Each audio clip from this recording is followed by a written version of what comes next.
Are continuing to burn in parts of eastern Kentucky. Forestry leaders say the fires have scorched more than 4,500 acres already. The largest fire is in Harlan County, burning 1,000 acres so far. There are reports that fires are still burning in Perry, Letcher, Pike, Bell, and Knott counties.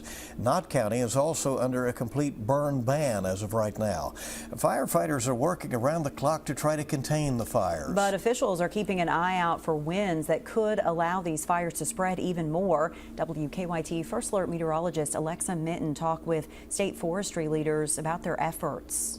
According to the Kentucky Division of Forestry, the state has called in assistance from both Oregon and Idaho to send a total of 8 10-person crews for support in the efforts to extinguish the fires. We currently have 56 wildfires that we have some level of commitment to in the state.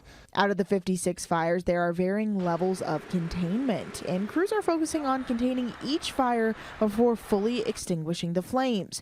But windy conditions can prove frustrating to this containment strategy. Just because we put a line down to mineral soil around the fire itself doesn't mean that our job is done. When we get into drier conditions like we're seeing now, our logs and our downed limbs that are on the ground actually start to burn.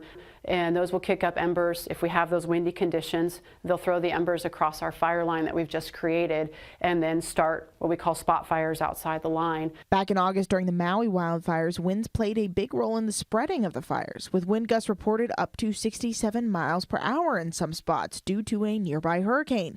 However, winds don't need to be at hurricane force to aid in the spreading of forest fires out of the containment regions. If we had a 10-mile-an-hour wind and the fire is right on our control line, it could take just a 10-mile-an-hour wind just to push that thing over. All it takes is one of those embers to get into the wind, and then if the wind's strong enough, it could carry it into unburnt fuel. Officials are continuing to urge folks to abide by fire season burn restrictions and avoid burning fires close to wooded areas, making sure that if they do need to burn, the fire is completely out. In order to keep the forest safe, what we ask of folks is when you're out recreating, to recreate responsibly. For WKYT, I'm First Alert meteorologist Alexa Minton. Well, as of today, those wildfires have consumed about 7,500 acres of land in eastern Kentucky.